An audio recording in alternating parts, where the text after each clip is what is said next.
حضرت نوح علیہ السلام کی قوم کو حضرت نوح علیہ السلام نے 1500 سال سمجھایا ہے. 15، کچھ لوگوں نے 950 سال لکھا ہے نا، اعلیٰ حضرت نے لکھا ہے 1500 سال عمر ہوئی حضرت نوح علیہ السلام. اللہ تعالیٰ بندے کو جلدی سزا نہیں دیتا، بلکہ قرآن مجید میں ایک جگہ رب کریم اس طرح بھی فرماتا ہے کہ جب بندے مجھے بھول جاتے ہیں تو میں ان کے لیے نعمتوں کے دروازے کھول دیتا ہوں. بندہ سمجھتا ہے کہ میں کچھ تو ہے نا کہ میرے اندر کہ میں جدھر جاتا ہوں خیر ہی خیر ہو جاتی ہے.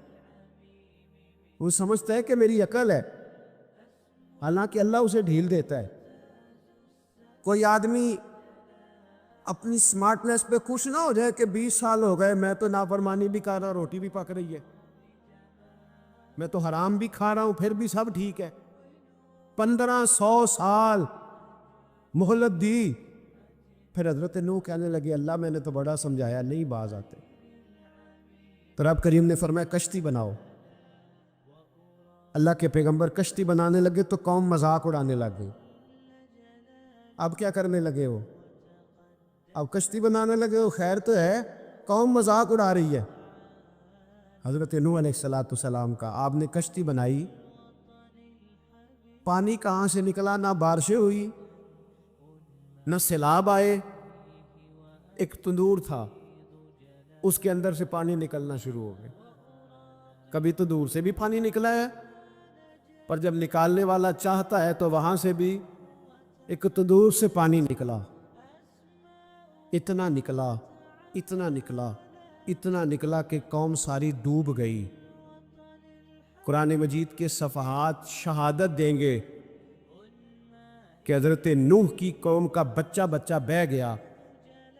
بچے صرف وہ تھے جو حضرت نوح کے ساتھ ہو گئے، تباہ ہو گئی. اللہ بے نیاز ہے، بے نیاز. 1500 سال مہلت ملے اور تو پھر بھی کہے رب بڑا کریم ہے معاف کر دے گا. 1500 سال تجھے گنجائش دے اور تو کہے کوئی نہیں، بات معافی ملنی چاہیے ابھی بھی. حضرت سیدنا ابراہیم علیہ السلام جب میدان عمل میں نکلے تو حضرت ابراہیم علیہ السلام نے اپنے گھر سے جہاد شروع کیا. لڑنا پڑا، گھر کے اصولوں سے. چچا نے جو رواج بنائے ہوئے تھے اس رواج سے ٹکرائے. فرمایا میں اپنے گھر کے اندر یہ بت پرستی نہیں ہونے دیں گا. چچا کو ایک دفعہ نہیں بار بار 100 دفعہ سمجھایا. آپ کا چچا بت بنا کے بیچا کرتا تھا. حضرت ابراہیم علیہ السلام تھوڑے بڑے ہوئے تو کہنے لگا کہ چلو میرے ساتھ، تم بھی بت بیچنے ہیں، ہمارا کاروبار ہے. حضرت ابراہیم ساتھ نکلے تو بت پکڑا ہے، گندے پانی کے اندر اس بت کو ڈبوتے ہیں. کہتے ہیں کسی نے خریدنا ہے تو خرید لو، نہ یہ نفع دے سکتا ہے نہ نقصان دے سکتا ہے. جو اپنا آپ نہیں بچا سکتا تمہیں کیا بچائے گا؟ خریدنا ہے تو خرید لو. چچا کہنے لگا تو کاروبار چمکا رہا ہے کہ تباہ کر رہا ہے؟ گھر میں بڑے معاملات خراب ہوئے، جھگڑے ہوئے، لیکن حضرت ابراہیم علیہ السلام ایک منٹ کے لیے بھی اپنے گھر کے اندر بھی کمپرومائز کرنے کو تیار ہے. یہ تھوڑا مشکل میں نے پہلو چھیڑ دیا ہے، یہ تھوڑا مشکل پہلو چھیڑ دیا ہے. بڑا سمجھدار آدمی ہے پر بیوی سے پردہ نہیں کرا سکتا.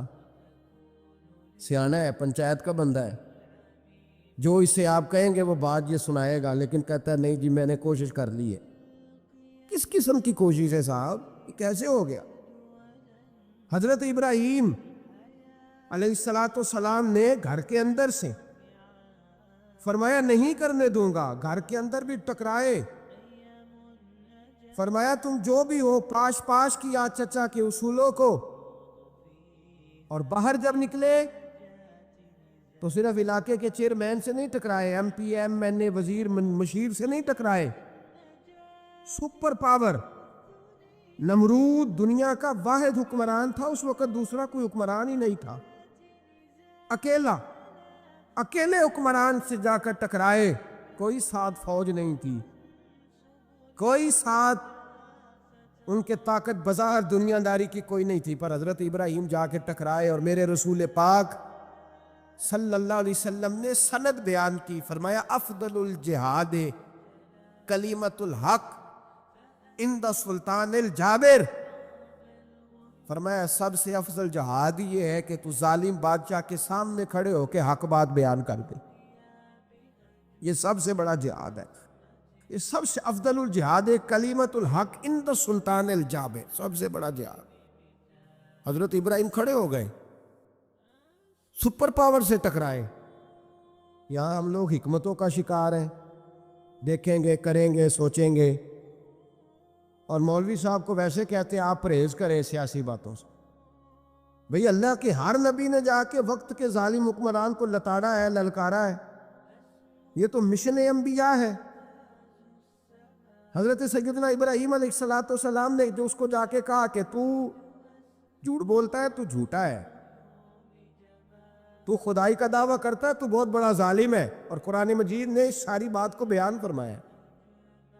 حضرت ابراہیم علیہ السلام سے کہنے لگا میں رب ہوں، تو آپ نے فرمایا میرا رب تو وہ ہے جو زندہ کرتا اور مارتا ہے، تو پھر آپ حق بات بیان کریں گے تو اللہ مارے گا کہ بندہ مارے گا؟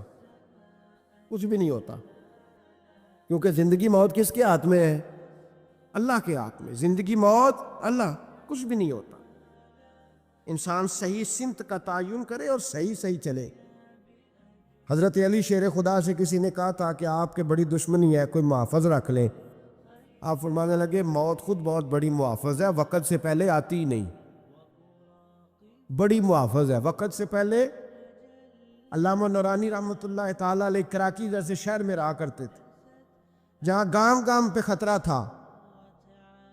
لوگوں نے کہا حضرت اتنے بڑے لیڈر ہو، آپ کی جماعت کی 62 سیٹیں ہوئیں قومی اسمبلی میں، ایک ایسا وقت بھی آیا تو کوئی ایک آدمی بندوق والا۔ آپ فرمانے لگے مجھے ضرورت ہی نہیں، اس لیے کہ جس خدا رسول کے لیے میں نکلا ہوں وہ خود ہی حفاظت کرنے والے ہیں، ضرورت نہیں ان چیزوں۔ تو بھائی حضرت ابراہیم ٹکرائے، اور آپ کا انداز کیا ہے؟ جا کے کہا کہ تو نہیں، خدا وہ ہے جو زندہ کرتا، اور اس نے ایک بیوقوفوں جیسی دلیل دی۔ ایک آدمی کو کل پھانسی دینی تھی تو اس کو بلایا، کہنے لگا تجھے کب پھانسی ہے؟ اس نے کہا کل۔ کہنے لگا جا تجھے آزاد کیا، زندگی دی،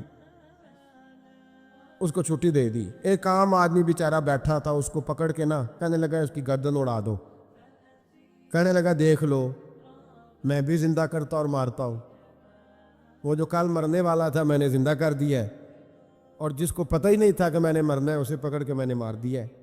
یہ بیوقوفوں جیسی دلیل ہے۔ حضرت سیدنا ابراہیم علیہ السلام چاہتے تو اسی وقت دلیل توڑ دیتے کہ تو کیا بیوقوفوں جیسی بات کر رہا ہے، اگر تو زندگی دیتا ہے تو مرے ہوئے میں جان ڈال کے دے جس کو تو نے مارا ہے۔ لیکن حضرت ابراہیم نے دیکھا کہ بیوقوف ہے، بیوقوفوں سے بحث نہیں ہوتی، دلیل بدل لی جاتی ہے، ان کی عقل کے مطابق بات کی جاتی ہے۔ حضرت ابراہیم فرمانے لگے میرا رب وہ ہے جو سورج مشرق سے نکالتا ہے اور مغرب میں غروب کرتا ہے، تو اگر رب ہے تو تو مغرب سے نکال کے مشرق میں غروب کر۔ فَبُہِتَ الَّذِي كَفَرَ، کافر لاجواب ہو گیا، اس کے پاس اس چیز کا کوئی جواب نہیں تھا۔ علامہ اسماعیل حقی نے خوبصورت فقرہ لکھا ہے، خوبصورت، جان ڈال دی ایک جملہ کہہ کے۔ حضرت سیدنا علامہ اسماعیل حقی رحمۃ اللہ علیہ فرمانے لگے چونکہ نمرود بیوقوفوں جیسی باتیں کر رہا تھا، اگر وہ یہ کہہ دیتا نا کہ میں سورج کو نکالتا ہوں مشرق سے، میں غروب کرتا ہوں معاذ اللہ مغرب میں نکالتا ہوں، تو آپ اپنے رب سے کہیے کہ وہ مغرب سے نکال کے مشرق میں غروب کرے۔ علامہ اسماعیل حقی فرماتے ہیں رب کریم کی آواز قدرت تھی، مالک حضرت ابراہیم علیہ السلام کے اس، اگر وہ کہہ دیتا اور حضرت ابراہیم دعا کر دیتے تو رب کریم نے فرشتوں کو تیار بٹھایا ہوا تھا۔ فرمایا اگر یہ کہہ دے میرے خلیل سے کہ سورج مغرب سے نکال کے مشرق میں غروب کرنا ہے تو تیار رہنا، جس طرح خلیل کہیں گے ویسے ہی کر دیں گے۔ وَاتَّخَذَ اللَّهُ ابراہیم خلیلا، ابراہیم ہمارا دوست جو ہوا، جیسے کہے گا ویسے کر دیں گے۔ حضرت سیدنا ابراہیم علیہ السلام کی باتوں کا جب جواب نہ دے سکا، دلیل نہیں بندہ دیتا، پھر لڑائی کرتا ہے، پھر جھوٹے موٹے اعتراض کرتا ہے۔ دلیل ختم ہوتی ہے تو لوگ ذاتیات پہ اترتے ہیں، کہتے ہیں یہ کھانستا صحیح نہیں، دیکھتا صحیح نہیں، دلیل ختم، اب ذاتیات پہ اترے، کہنے لگے مجھے پتہ چلا ہے کہ یہ فلانی جگہ گیا تھا تو وہاں جا کے اس نے اس طرح کیا ہے۔ پھر لوگ ذاتیات پہ اترتے ہیں، جب دلیل کا جواب دلیل سے نہیں دے پاتے پھر ذاتیات پر اتر کر حملے کرتے ہیں۔ حضرت ابراہیم کے دلائل کا جواب نمرود نہ دے سکا تو کہنے لگا کہ اس کو آگ میں ڈال دو۔ قوم گئی ہوئی تھی ساری، آپ نے بات سنی ہوئی ہے، میں نے صرف اشارہ دینا ہے، میلے پہ تو حضرت سیدنا ابراہیم علیہ السلام نے سارے بت توڑ دیے، کلاڑا بڑے بت کی گردن پہ رکھا، واپس آئے، کہنے لگے بت کس نے توڑے ہیں؟ تو فرمایا اس سے پوچھو جس کی گردن پہ کلاڑا ہے۔ کہنے لگے یہ تو بول ہی نہیں سکتا، تو فرمانے لگے بڑے بیوقوف ہو جو بولتا ہی نہیں، سنتا ہی نہیں، اپنا آپ نہیں بچا سکتا، اس کی پوجا کرتے ہو؟ کہنے لگے پکڑو، دلیلیں ختم ہو گئی، اس کو آگ میں ڈالو۔ بہت بڑی حویلی 45 فٹ مربع پہ مشتمل ایک حویلی بنائی گئی اور 45 فٹ اونچی۔ مختلف روایات، علامہ اسماعیل حقی کہتے ہیں کہ 3 مہینے تک نمرود نے کہا کہ اس کے اندر لکڑیاں ڈالو۔ لوگ پوچھنے لگے کتنی دنیا جلانی ہے؟ کہنے لگا بندہ تو ایک جلانا ہے، پر بندہ بڑا تگڑا ہے، ایک بندہ۔ 3 مہینے لکڑیاں ڈالی گئیں، اور لوگوں کی جو تہمات ہوتی ہیں نا وہ بڑی عجیب ہوتی ہیں۔ تہمات میں نے بڑی تفصیل سے رمضان المبارک میں گفتگو کی تھی، بدشگونی، تہمات لوگ لیتے ہیں، اس وقت بھی لوگ تہمات کا شکار ہو گئے، عقیدہ بگڑ جاتا ہے تو وہ عجیب و غریب باتیں کرنے لگتا ہے، تہمات کا شکار ہو گئے۔ بیبیاں نظر مانتی، میں بیمار ہوں، اگر صحیح ہو گئی تو اتنے من لکڑی دوں گی حضرت ابراہیم کی آگ جلانے کے لیے۔ ایک عورت لے کے جا رہی ہے لکڑیاں، تو ایک نیک دل آدمی نے اسے پوچھا کہاں جا رہی ہو؟ کہنے لگی میں نے منت مانی تھی تو حضرت ابراہیم علیہ السلام کو معاذ اللہ جلانے کے لیے لکڑیاں لے کے جا رہی ہوں۔ تو وہ رب کریم کے بندے کہنے لگے تو ڈھونڈتی رہے گی، تجھے وہ جگہ ملے گی نہیں۔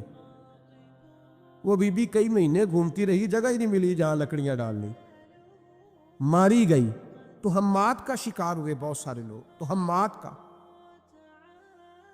بھائی تہمات دین کے اندر منع ہے، تہمات دین میں کوئی نظر ماننا، کوئی کسی بزرگ کے مزار پہ جا کے سال ثواب کے لیے کوئی چیز ماننا، یہ تو درست ہوا، لیکن غیر شرعی نظریں مان لینا کہ میں آ کے گرد چکر لگاؤں گا، میں جناب وہاں جا کے یہ والا تماشا کروں گا، میں دھاگا باندھوں گا، میں رسا کاٹوں گا، میں وہاں گندے ہوں سے پانی پیوں گا، ان کی شریعت اجازت؟ یہ تہمات ہیں، بدشگونی ہے، دین میں ان کی کوئی گنجائش؟ آپ نظر ماننے سے پہلے بھی کسی عالم سے رابطہ کریں کہ میں منت مانگنے لگا ہوں تو کیسے ماننی چاہیے، اس کا طریقہ پوچھیں، ایسے ہی غلط چیز کی منت تھوڑی مان لی جائے گی۔ بہرحال آمدام برسرے مطلب حضرت ابراہیم کے لیے آگ جلائی گئی، 45 فٹ اونچی آگ ہے، پرندہ بھی اوپر سے گزرتا ہے تو نیچے گر جاتا ہے جل کے، اتنے دن لگا کے آگ جلائی گئی۔ اب حضرت ابراہیم کو جلایا جانے لگا ہے۔ یہاں تو موجیں ہیں نا، جو کسی ادارے کا سربراہ ہے اس کے لیے موج ہے، کسی جگہ آفیسر بن گیا تو موج ہے، پیر صاحب کے لیے موج ہے، علامہ صاحب کے لیے موج ہے، خطیب صاحب کے لیے موج ہے، جلنا کس کو پڑتا ہے؟ وہ علی کوئی نہیں رہا اللہ، ماشاءاللہ وہ لوگ گزر گئے جو تکلیفیں سہ کے کام کرتے تھے، گزر گیا زمانہ۔ حضرت سیدنا ابراہیم علیہ السلام کو جلایا جانے لگا ہے تو اب اتنی بڑی آگ ہے تو ڈالے کیسے؟ شیطان نے تجویز دی کہ منجنیق بناؤ، منجنیق، بڑے بڑے بانس باندھ کے ان کے نیچے رسا باندھو، وہ جس طرح جھولنے کے لیے جھولا بنایا جاتا ہے اس طرح ایک منجنیق، پرانے زمانے میں اس میں پتھر رکھ کے پھینکے جاتے تھے دشمنوں پہ، وہ منجنیق بنائی گئی کہ دور سے حضرت ابراہیم کو پھینکیں گے، ہاتھ حضرت ابراہیم کے باندھ دیے، پاؤں مبارک باندھ دیے، پوری زمین پہ ایک نام لینے والا خدا کا، اور اس کو آج رسیوں میں جکڑا ہوا ہے۔ جب پھینکا جانے لگا نا آگ میں حوریں رونے لگی، فرشتے تڑپنے لگے، اے اللہ یہ کیا ہونے لگا ہے؟ ایک تیرا خلیل اور وہ بھی آگ میں۔ فرمایا جاؤ جا کے اس سے کہو اگر تمہاری مدد لیتا ہے تو اسے بچاؤ۔ ہوا کا فرشتہ آیا، کہا ابراہیم اگر تو کہے، او بھائی ان چیزوں کو کہانی سمجھ کے نہ سنا کرے، یہ داستان نہیں، یہ وہ طریقے ہیں جو ہمارے رسول نے ہمیں اپنانے کا حکم ارشاد فرمایا ہے، جو عقیدے، یہ وہ نظریات ہیں جو ہمیں اوڑھنے کو کہا گیا، اپنے رب کریم کی رضا پہ راضی رہنے کے یہ وہ خوبصورت مواقع ہیں صوفیاء نے جن کو بنا کر سمجھا کر ہم تک پہنچایا ہے۔ یہ ہے اہل طریقت کی باتیں، وہ کہتے ہیں یار جس حال میں رکھے راضی رہنا ہے۔ حضرت ابراہیم علیہ السلام کو پھینکا جا رہا ہے، فرشتہ آیا، اے اللہ کے خلیل اگر حکم دو تو اتنی ہوا چلاؤں کہ نمرودی جل جائے سارے، آگ ان پہ پھینک دی جائے۔ آپ نے فرمایا تو جا، تجھ سے مجھے کوئی کام نہیں۔ تھوڑی دیر کے بعد پانی کا فرشتہ آیا، کہا حضور اتنی بارش برساؤں گا کہ آگ بجھ جائے گی۔ فرمایا تو جا، تجھ سے کوئی کام نہیں۔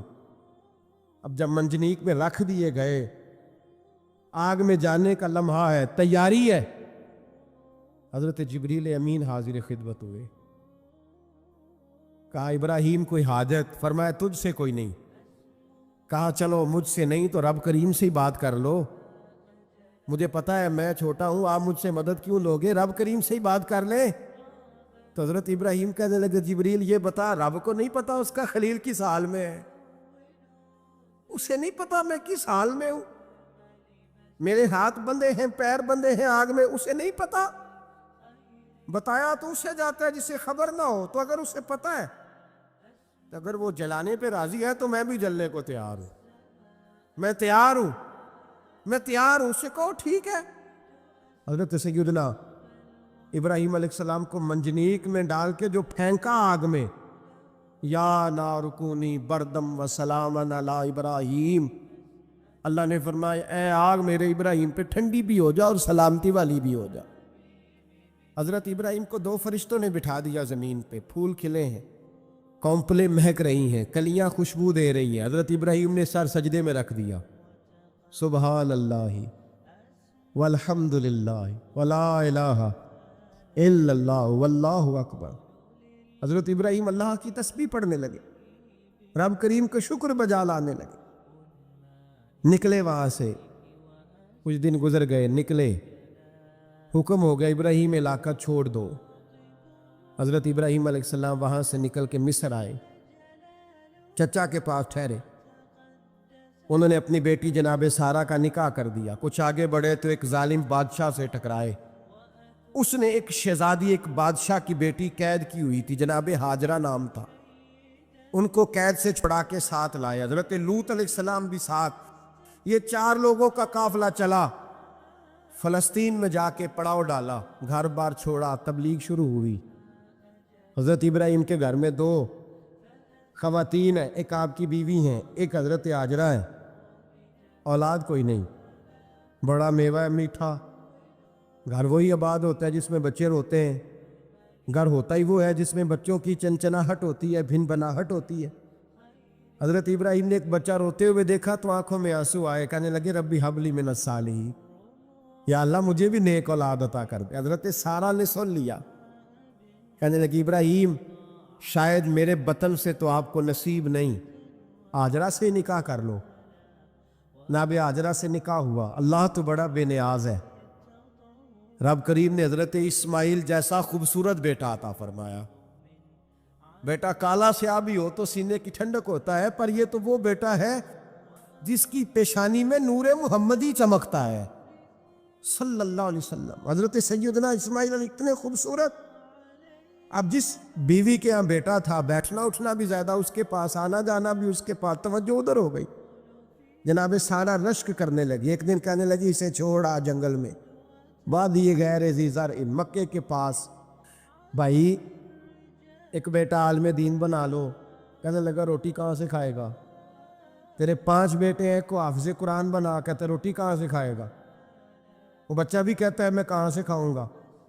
حضرت ابراہیم علیہ السلام تو چند مہینے کا بچہ چھوڑ آئے، تو کہاں سے روٹی کھائی حضرت اسماعیل نے؟ کہاں سے کھائی ان کی اماں نے روٹی؟